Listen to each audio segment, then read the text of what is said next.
Reading your first book in another language is a hell of an achievement. So here are my best tips so you can finish your first book in English today.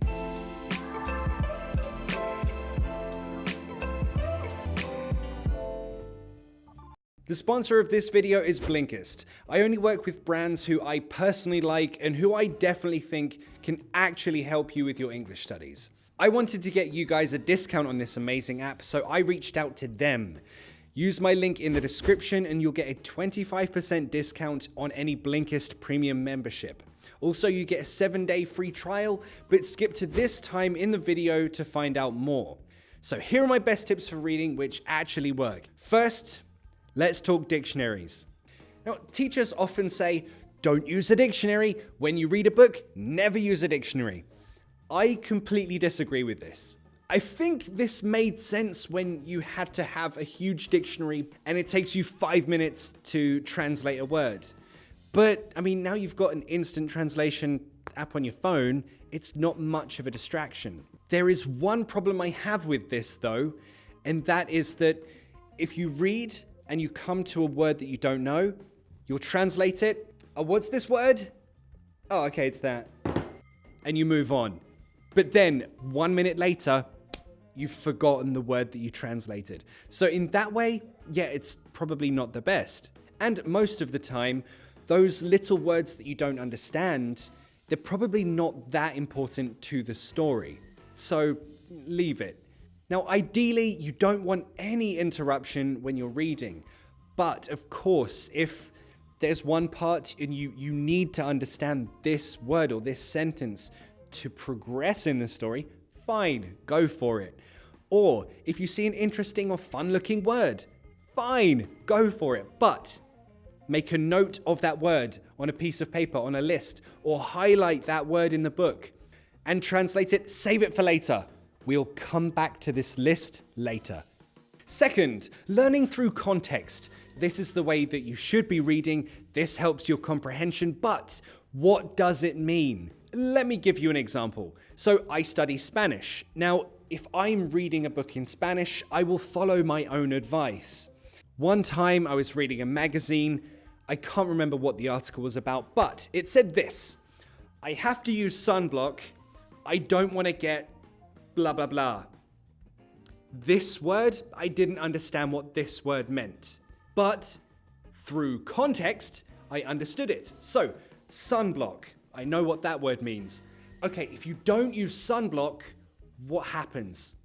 Oh, you get a sunburn. Boom, it makes sense. This word, it must mean sunburn. So, I highlighted it, I made a note of it, and I saved it for later. We will come back to this and what to do later. Next, let's talk audiobooks. When you have an audiobook and you're reading the book at the same time, this not only helps your reading skills, it also helps your listening and your speaking skills. Why is that? Well, think about it. Someone is reading to you what you're reading on the page. You're getting pronunciation, you're getting intonation, how to pronounce words, how to say them in a natural way. So the main skill you're practicing is reading and listening. But this also helps your speaking, because the next time that you want to say these words, you know how they're pronounced. You know the intonation of this sentence. Which leads me to the sponsor of today's video, Blinkist. Now, yes, they're sponsoring this video, but I asked them to because I wanted you guys to have a discount on their app. I always recommend this app to my students because it's so bloody good. Why am I recommending this? What does it do? Okay, so you know when you read a book and then you try to explain that book to your friend and you give them the main points of it, everything that you've learned, those are the bits you tell your friend about, right? This app does that. It takes all the best non-fiction books, takes the main takeaways from those books, condenses it into this intense but very short version of that entire book.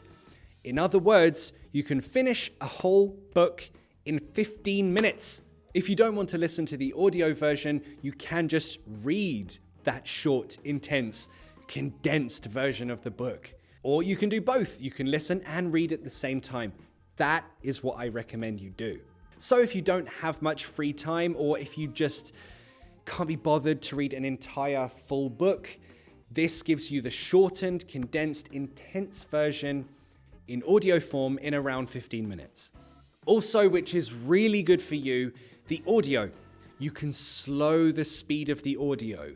So if you prefer your speech a little bit slower, it has that option. Or if you want to challenge yourself, you can make the audio faster if you want to finish a book in 10 minutes. Again, I personally use the app. What am I listening to at the moment? Oh yeah. So at the moment I'm listening to this book. It's called Capitalism and Freedom by Milton Friedman. A friend recommended me this book, and everything this guy says I disagree with completely. For me, it just sounds ridiculous, but listening to the Blinkist version of this book gives me all the main takeaways. So I can have an informed discussion with my friend about why I disagree with this book that he read. I also recently read Carlo Rovelli's 7 Brief Lessons on Physics. I've also read the book version of it. But I'll be honest, hearing the Blinkist version, I got more out of that because I prefer things as easy to understand as possible. I mean, the book is like 90-something pages. The Blinkist version, 15 minutes. What wins?